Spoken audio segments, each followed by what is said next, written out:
Hey, no one ever said being a superhero was easy. It's often quite hazardous. Just ask Tony Stark. Oh, wait, you can't do that anymore, sorry. How about Captain America? Oh, he's too busy playing bingo at the nursing home. Quicksilver? Ah, right. But let's say these heroes weren't constantly facing life-threatening catastrophes. How long do you think they'd live for? In a way, we want all of the MCU characters to stay the same age and live forever. Mainly for selfish reasons, because then they can continue to make movies for our viewing pleasure. But realistically, are there MCU characters that could live forever? I certainly think so. Check out today's video to learn the secret of eternal life. Here's a hint, you might need to be a robot or magic. If Deadpool was actually here, he'd take one look at this first entry and make a snarky comment.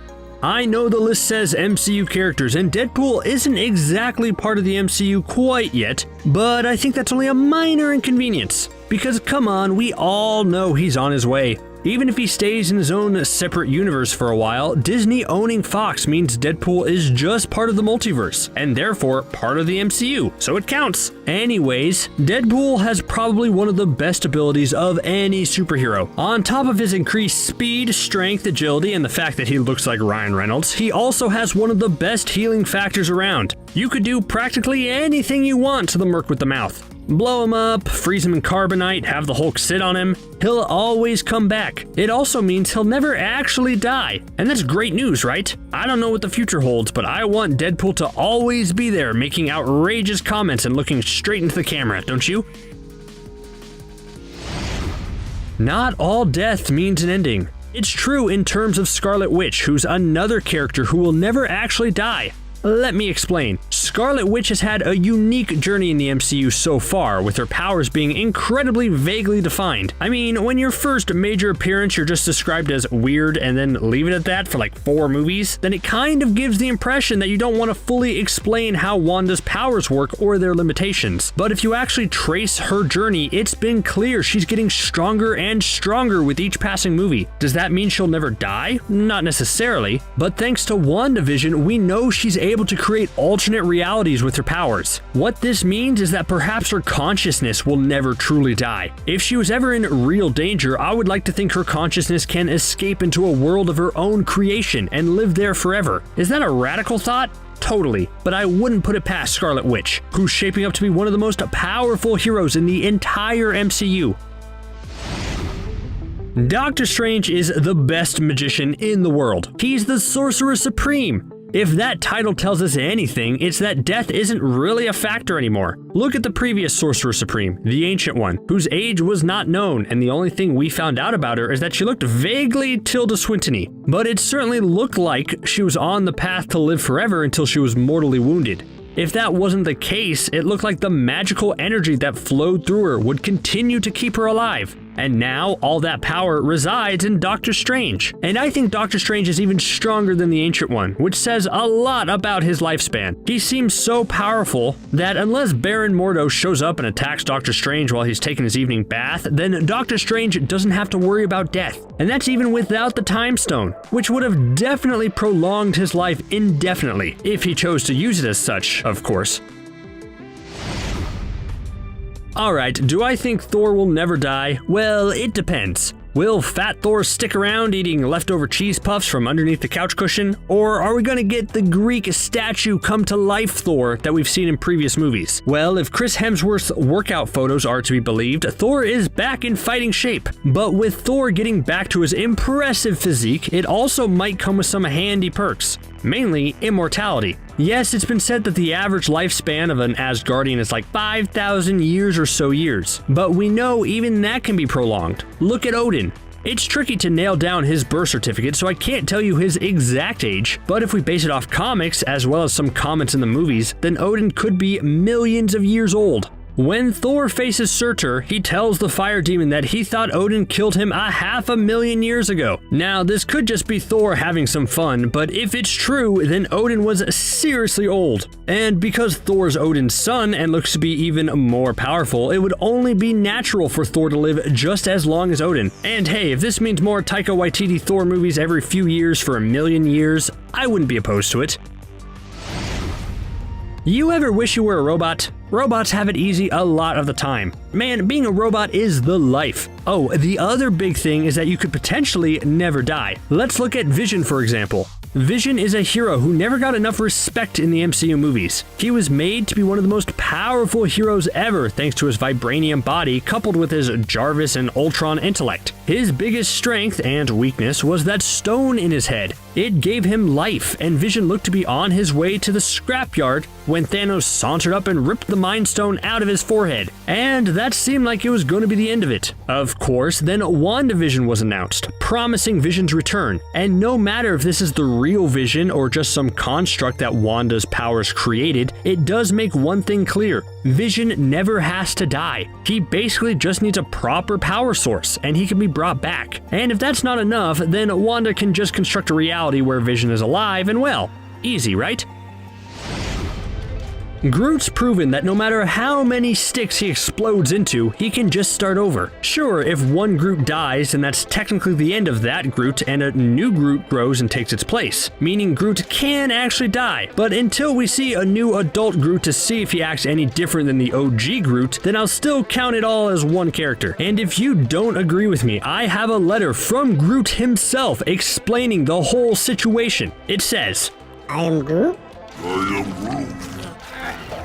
am Groot. Incredible writing, Groot. Thank you for that. I like how he said, I am Groot. That part really stuck with me. This list includes Deadpool, which means we're contractually obligated to include Wolverine too. Trust me, I tried to leave Wolverine off, but he just started calling me bub a bunch of times and I got too scared to say no. Again, Wolverine is a special case. He's not quite in the official MCU yet, but it's only a matter of time. For years, we've gotten used to Hugh Jackman's performance as Logan, but now it's time for someone else to take over the role and inherit the adamantium claws. Plus, I expect his healing factor is going to work a lot differently. In the Fox universe, Hugh Jackman had been playing the role for over 15 years, and it was time to retire the character permanently. This led to the explanation of his healing factor wearing off in his old age and a few other important factors that led to his demise. But really, Wolverine should never be able to die. His healing factor is incredibly strong, and just like Deadpool, it keeps him coming back every time he's injured. Plus, on top of the healing factor, he has that adamantium skeleton, which already boosts his chances to never actually die. The cosmic side of the MCU taught us all one thing: that Earth doesn't know anything about anything. We've had these mystical items on Earth for so long, but I don't think we ever fully understood their abilities. It's why it's so hard to pinpoint whether Captain Marvel will ever die now or not. Thanks to the exposure from the Tesseract, Carol Danvers became the strongest hero in the universe, and it also had the side effect of slowing down her aging to a snail's pace. But I think it's also not too crazy to assume Captain Marvel will never die. For one, I don't see any force in the universe strong enough to beat her in battle, so with that worry out of the way, I would imagine the Tesseract powers are going to keep her alive and relatively looking the same for thousands and thousands of years. Can you believe that? Dormammu was a powerful villain that I think got the short end of the stick in terms of one-off big bads. Like, come on. In other solo movies, our heroes had to face people like Obadiah Stane, Whiplash, and Malekith the Dark Elf. But no, Doctor Strange didn't have it that easy. In the first Doctor Strange movie, Dormammu was the ruler of the Dark Dimension and worked tirelessly to absorb all other universes. This kind of evildoer isn't one that can be beaten with a single punch or a powerful blast. In fact, he really can't be straight up beaten, and he certainly will never die. Old Dormy will certainly be trying to spread his dark dimension everywhere for as long as there's a universe in general. Seriously, keep an eye out for him. While Gamora was the golden child, Nebula was like a fast food meal that you left sitting out on the counter for a few days. No matter how hard Nebula tried, Gamora always outperformed her, with every loss making Thanos upgrade Nebula's body to make it stronger. Well, there's one thing Nebula will win at, and that's a long life. I'm sure Gamora will live a long life if she doesn't make a habit of being sacrificed for the Soul Stone, but it has nothing on Nebula. Just like Vision, if there's a part broken, you fix it. And that sort of thing will ensure that Nebula has a very long life ahead of her. ever wondered how Avengers Endgame would have looked if the other 50% of the universe got dusted instead? How things would have played out with all of these other characters? Would the heroes still go back in time to collect the Infinity Stones? Which hero would be sacrificed for the Soul Stone? Who would have snapped their fingers to bring back the dusted? Well, let's take a look at how Endgame could have been if the other 50% were dusted. So imagine this. Thanos snaps his fingers, and Captain America, Thor, Black Widow, Bruce Banner, War Machine, Rocket Raccoon, and Okoye all get dusted in Wakanda. And after that, 50% of all life in the universe vanishes into dust, including Tony Stark, Nebula, Captain Marvel, and Hawkeye. And now we can have fun and talk about how Avengers Endgame would have played out if the other 50% got dusted instead. A few ground rules before we start. First thing, Thanos didn't get dusted. He had all 6 stones, so they protected him from getting decimated. The second rule is Ant-Man. During the snap, Scott Lang was inside the Quantum Realm, which is a separate dimension in the multiverse. Thanos wiped out only half of all life in the universe, so in theory, Scott Lang was exempted from the snap since the Quantum Realm is its own dimension. But to keep it fair and interesting, in this version, Ant-Man will also be one of the dusted. The last rule is that I'm gonna stay as close as possible to the original structure of Endgame and try to see how things would have played out with the other 50%. Okay, so let's look at all of our characters in this what-if movie. We've got Black Panther, Spider-Man, Doctor Strange, Bucky, Scarlet Witch, Falcon, the Wasp, Star-Lord, Drax, Mantis, Groot, and Shuri. These characters will be the main players of this version of the movie. There are many others like Nick Fury and Hank Pym, but I can't include everyone, otherwise things will get very confusing and overcrowded. And so let's start with the what-if possibilities. So after the snap, everyone is in shock of what just happened. The heroes who fought on Titan joined the others, with Doctor Strange simply opening a magical portal that they can just walk through. I guess someone can use their magical powers to just drag the Benatar through the portal as well. Okay, we gotta talk about Strange and his look into the future. It's way too complicated and confusing to understand how his vision will change based on this what-if version. So I'm gonna simplify it by saying that Strange will keep his cards close and won't reveal to anyone what exactly he saw, out of fear that he might cause a change in the timeline and ruin the possible perfect future he's seen. So, while Strange can offer some hints, there's a limit to what he can say. If I tell you what happens, it won't happen. That means he needs to allow some bad things to happen, since it's the price that must be paid to save the universe. This way, there can still be some suspense in the story. With Strange having spoilers for the future, it can get pretty boring, so you gotta keep things interesting. Like in the original movie, the heroes will travel to the garden to confront Thanos. Clearly, without Nebula, it'll be harder to find the planet, but from what we saw in Endgame, when all 6 stones are used, they send powerful cosmic energy through the universe, which can be located. Between all the geniuses that weren't dusted and the magical powers of Strange, they could figure out Thanos' location. On Thanos' retirement planet, the heroes will learn that the Mad Titan had destroyed the stones. I'm pretty sure that after what Thanos did to Vision, Wanda will simply tear the Mad Titan apart, and she won't be gentle about it at all.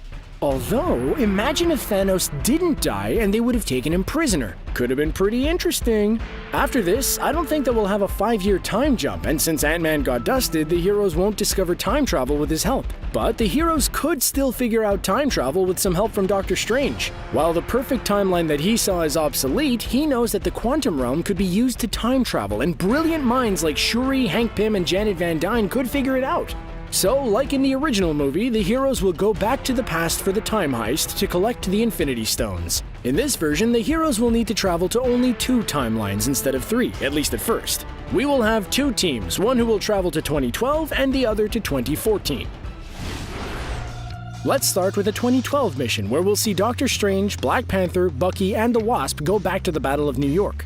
Doctor Strange will collect the Time Stone from the Ancient One without any issues. Maybe the Ancient One could offer some useful advice and guidance for Strange. The rest of the team will go on a stealth mission to steal both the Space and Mind Stones. T'Challa will team up with Hope Van Dyne to take the Space Stone. Meanwhile, Bucky will go after the Mind Stone. It'd be nice to see Bucky use his Winter Soldier skills to steal the scepter. And we'll also get an epic fight between Bucky and 2012 Captain America, which I'm pretty sure will be very confusing for Steve. Also, maybe Bucky could use the shield for a bit, which will be nice considering the fact that he won't be getting that shield later on. But as we all know, Loki ends up stealing the Space Stone, which will force the 2012 team to travel to another timeline. There's the 2013 timeline, where the heroes could try and steal the Space Stone from Odin's vault. Yeah, Thor was way too drunk to remember that the Tesseract was on Asgard. But it was common knowledge that Thor took the stone, so I'm sure the heroes could figure out that it was on Asgard. Just imagine Black Panther and Doctor Strange traveling to the 2013 timeline to steal the Space Stone from Odin's vault. How awesome would it have been if the two of them ended up clashing with Thor? Uru versus Vibranium and magic? Yes, please! Also, considering Fury didn't get dusted in this version, he could have just told the heroes that S.H.I.E.L.D. had the Space Stone for decades. Meaning, we could see the heroes go on a stealth mission in the past to steal the Space Stone from S.H.I.E.L.D. So that's 3 stones down, 3 to go. Which brings us to the 2014 team, and it will include Spider-Man, Star-Lord, Wanda Maximoff, the Falcon, Shuri, Drax, Mantis, and Groot. Spider-Man and Star-Lord will travel to Morag for the Power Stone. It'll be fun to see the banter between the two Peters, but let's not forget that Quill will still mourn Gamora at this point. Without the 5-year time jump, her death will still be very recent and painful. So, Star-Lord will prove that he is an emotional idiot by putting the whole mission at risk. Quill will realize that Gamora is still alive in 2014. While it's a totally different Gamora, that won't matter to Quill. He lost the woman he loves, so he's gonna save her, even if she doesn't know who he is at this point. Star-Lord's plan will be to find Gamora and take her with him to the present. So he's an idiot. Yeah. And so, after the two Peters collect the Power Stone, Spider-Man will go back to the present, but Star-Lord will stay behind. Quill could steal the Milano from his younger self to achieve his mission, but his attempt will, of course, go terribly wrong. One thing will lead to another, and Star-Lord will be captured and delivered to Thanos. We'll get back to what happened to Star-Lord later. In the original film, Thor and Rocket traveled to the 2013 timeline to collect the Reality Stone, but I don't think it'll be needed in this version. Instead, Wanda, Sam, and Shuri will travel to nowhere. Why would he go to nowhere? Because for years, the Reality Stone's been safely stored there with a man called the Collector. The Guardians knew that the Collector had the Reality Stone. They themselves tried to steal it from him in Infinity War. As for how he'll get there, they could use the Benatar, or maybe Shuri will build some Wakandan spacecraft. It'll be nice to see these characters go to space, especially Shuri, who could get some inspiration from what you'll see on the mission. And then there's the Soul Stone. Back in Infinity War, just before Star-Lord started wailing on Thanos, Nebula mentioned that the stone was on Vormir, so that's how the heroes will know about the location of the Soul Stone. He took her to Vormir. He came back with the Soul Stone. The team that will travel there will be Drax, Mantis, and Groot. And we all know what's gonna happen on Vormir. Someone will need to be sacrificed, and I think it'll be most fitting if it'll be Drax who takes the dive off the Vormir cliff. Out of all of the other heroes in this version, I think that Drax is the only one whose death will have meaning. Most of these heroes don't even know each other, and many of them still have so much story to tell. Drax needs a powerful death. Let's be honest, Drax didn't really do much since the first Guardians of the Galaxy movie. He kinda became this joke of a character. So at least it'll be nice if his death will have some powerful meaning. The Guardians are a family, and Drax's death will be devastating but also very meaningful. Drax's sacrifice will have a real impact on the story and will also give him something interesting to do. And in the end, see my wife and daughter again. And so that is 6 stones collected. But let's not forget about Thanos, who will need to travel from the 2014 timeline to the present. Well, I guess it's a good thing that Star-Lord got captured in 2014. Thanos will torture Quill and learn about his own future. Like in the original movie, Thanos and his army will use the Pym Particles tech to travel to the future, only this time with Star-Lord. But before Thanos attacks, we need someone to snap their fingers and bring back all the Dusted back to life. Without Hulk, Thor, or Captain Marvel, we don't have many heroes who could survive the devastating energy of the stones. Doctor Strange is a possible candidate, but he isn't as durable as Thanos and Hulk, and both almost died after using all 6 stones. I think it'll make the most sense if Wanda will be the one that snaps her fingers. Her powers come from the Mind Stone, so there's some cosmic connection there. While Wanda is far from being invulnerable, she is extremely powerful. Wanda was able to destroy the Mind Stone, so maybe she can also use her powers to endure the energy of the stones. Also, the gauntlet will be made from vibranium, and maybe Shuri can add extra layers of protection from the extreme cosmic radiation of the stones. Plus, maybe Strange can add his magic for extra protection. Or who knows, maybe they'll use Pym Particles to make the gauntlet really tiny. Would that minimize its radiation? Regardless, Wanda will be the one that brings back all of the dusted. She will survive the snap, but the energy of the stones will have everlasting effects on her. After this, Thanos will attack and the final battle will begin. The heroes will clash with Thanos as we will get ready for the dusted to show up. During the battle, Star-Lord will be able to convince Gamora to turn on Thanos and help save the day, and it will all lead to the portals scene. Yes! And this was how things could have played out if the other 50% were dusted.